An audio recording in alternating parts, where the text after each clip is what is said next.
Bisa kita mulai ya, teman-teman media.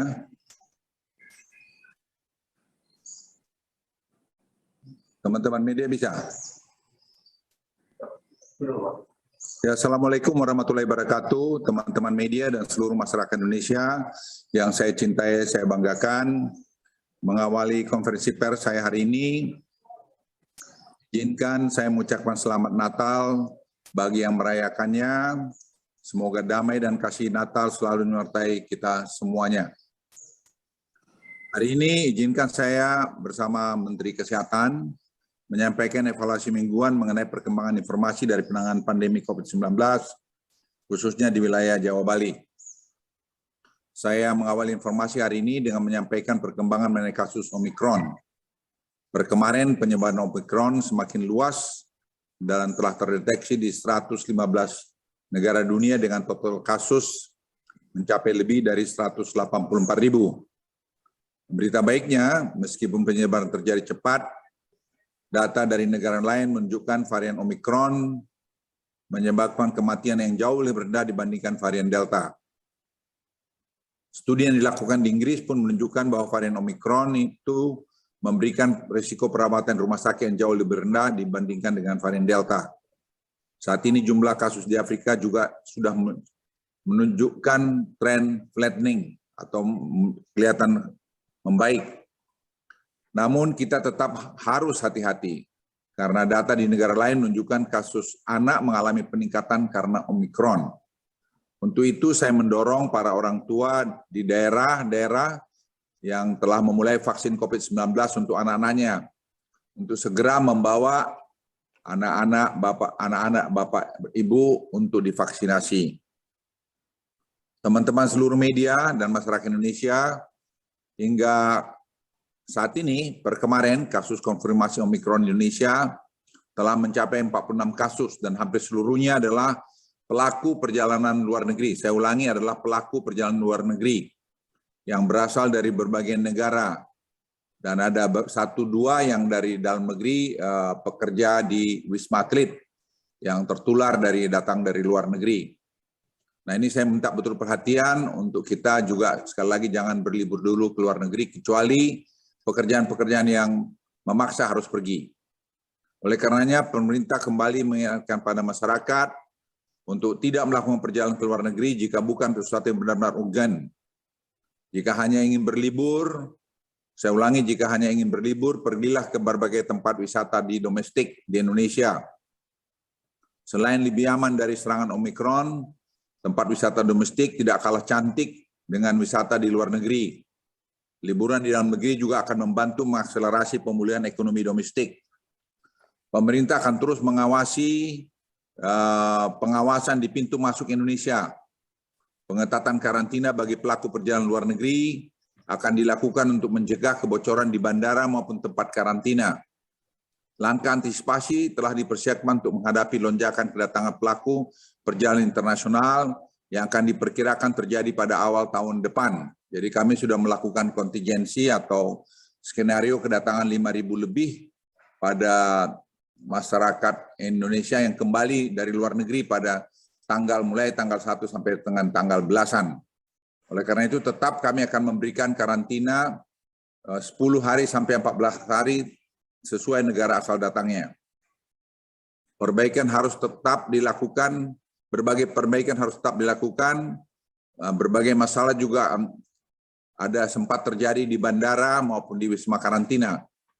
Pemerintah telah melakukan koordinasi cepat diantaranya dengan melakukan evaluasi kesiapan Bandara Juanda sebagai alternatif pintu masuk untuk pemenuhan logistik dan seluruh PPLN yang melakukan karantina di Wisma di Surabaya. Jadi Surabaya sudah dicek ke lapangan dan nanti nanti sore kami akan cek ulang lagi kesiapannya sehingga nanti kalau datang melalui Surabaya karena kita harus bagi. Karena kalau sampai 6.000 yang masuk semua di Jakarta itu akan repot karantinanya, jadi akan kita bagi nanti Surabaya dengan Jakarta.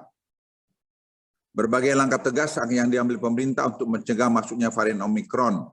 Kasus COVID-19 yang terjadi di tanah air masih berada pada tingkat yang rendah. Sudah 164 hari kasus tetap rendah, sejak puncak kasus varian Delta pada 15 Juli yang lalu. Dan hingga saat ini belum terlihat adanya indikasi peningkatan kasus akibat gelombang Omikron. Dapat kami jelaskan juga bahwa hingga saat ini tingkat perawatan di rumah sakit dan tingkat kematian masih menunjukkan tanda-tanda yang sangat terkendali. Namun sekali lagi, saya ulangi, namun sekali lagi pemerintah tetap super hati-hati dan waspada karena masih banyak ketidaktahuan kita mengenai virus ini. Saya ulangi, monitoring terhadap COVID-19 dilakukan secara ketat hingga level kabupaten kota. Sebagaimana saya sampaikan minggu lalu, pengetatan kegiatan masyarakat baru akan dilakukan ketika sudah melebihi threshold tertentu dengan memperhatikan tidak hanya kasus harian, tetapi juga kasus perawatan dan kasus di rumah sakit dan kasus kematian. Jadi setiap hari Kementerian Kesehatan, Satgas melakukan monitor yang ketat mengenai data-data ini. Kita bekerja berdasarkan data. Di saat yang bersamaan, pemerintah akan terus memperkuat testing dan tracing di Indonesia, karena dalam beberapa hari terakhir terlihat adanya penurunan. Karena mungkin di beberapa tempat sudah banyak yang nol, sehingga mereka malas melakukan testing. Namun demikian, kami tetap himbau untuk melakukan testing itu karena OTG ditemukan banyak sekali dalam Omikron ini. Dari 46 kasus yang kami sebut di atas. Testing dan tracing akan bantu kita mengidentifikasi potensi penyebaran kasus yang cepat dan mengisolasi penyebaran tersebut supaya tidak meluas. Melalui testing dan tracing yang kuat, langkah lockdown di level mikro seperti yang dilakukan di Wisma Atlet dapat kita implementasikan seandainya terjadi transmisi lokal varian Omikron yang sudah terdeteksi. Jadi kita melihat sekarang begitu kita taruh semua di lockdown di Wisma Atlet, kelihatan tidak berkembang. Tapi masih kita tidak tahu apakah dari daerah lain ada yang masuk, yang lolos dari sini. Sebab kemarin ternyata ada satu orang yang lolos dari situ karena pergi dengan keluarganya, dan ini kita harapkan tidak terjadi lagi. Jadi tidak ada permintaan-permintaan dispensasi yang tidak betul-betul ada alasan kuat. Dispensasi itu saya ulangi dapat diberikan dengan alasan kuat, misalnya dokter, kesehatan, ada hal-hal yang urgent lain. Selain itu, tapi itu ada prosedur yang harus diikutin juga. Selain itu dapat kami laporkan juga bahwa capaian vaksinasi umum dan lansia di Jawa dan Bali juga terus meningkat. Capaian vaksinasi dosis 1 dan 2 di Jawa dan Bali masing-masing telah mencapai lebih dari 80% dan 60%. Sementara hasil serosurvei nasional yang menunjukkan tingkat kekebalan masyarakat yang cukup tinggi. Namun masih terdapat beberapa kabupaten kota dengan vaksinasi dosis 1 di bawah 50%. Pemerintah terus mendorong peran serta pemerintah daerah untuk memaksimalkan suntikan vaksin di wilayahnya. Pemerintah juga meminta kepada seluruh daerah agar mempersiapkan kesiapan fasilitas rumah sakit dan isolasi terpusat dari sekarang untuk memitigasi hal-hal yang tidak diinginkan. Selain itu, penegakan prokes dan penggunaan peduli lindungi dalam masa Nataru yang harus terus ditingkatkan. Teman-teman media dan seluruh masyarakat Indonesia yang saya cintai, berkat kerjasama kita semua, kita masih mampu mengendalikan COVID-19 pada tingkat yang rendah. Dan hingga saat ini, sebagai hasilnya masyarakat dapat beraktivitas lebih banyak pada penghujung akhir tahun 2021 ini. Dan ekonomi dapat bergerak pulih dengan cepat. Saya mengajak seluruh masyarakat Indonesia untuk tetap menjaga, saya ulangi, untuk tetap menjaga agar kasus tetap rendah dan tidak terjadi gelombang baru. Dengan terus disiplin menjalankan protokol kesehatan dan menggunakan peduli lindungi. Hanya melalui kerjasama seluruh elemen bangsa dengan saling mengingatkan dan tidak saling egois terhadap segala bentuk pengabaian protokol kesehatan ini, kita dapat menyelesaikan atau mengendalikan masalah pandemi ini. Sekali lagi saya titip pada semua kita, pemerintah betul-betul membuat semua policy itu berdasarkan masukan-masukan dari berbagai pakar. Tidak ada yang kita ngarang sendiri, tidak ada yang kita mau sendiri. Apapun mengenai perjalanan, ada diskresi kepada eselon 1 dan seterusnya, itu diberikan juga berlaku universal, bukan hanya di Indonesia. Kenapa? Karena mekanisme bernegara itu harus tetap jalan. Tapi tentu dengan pengawasan yang ketat. Jadi jangan dibentrokkan, diadu-adukan antara pejabat pemerintah, antara orang berada dengan rakyat biasa. Saya kira itu tidak arif.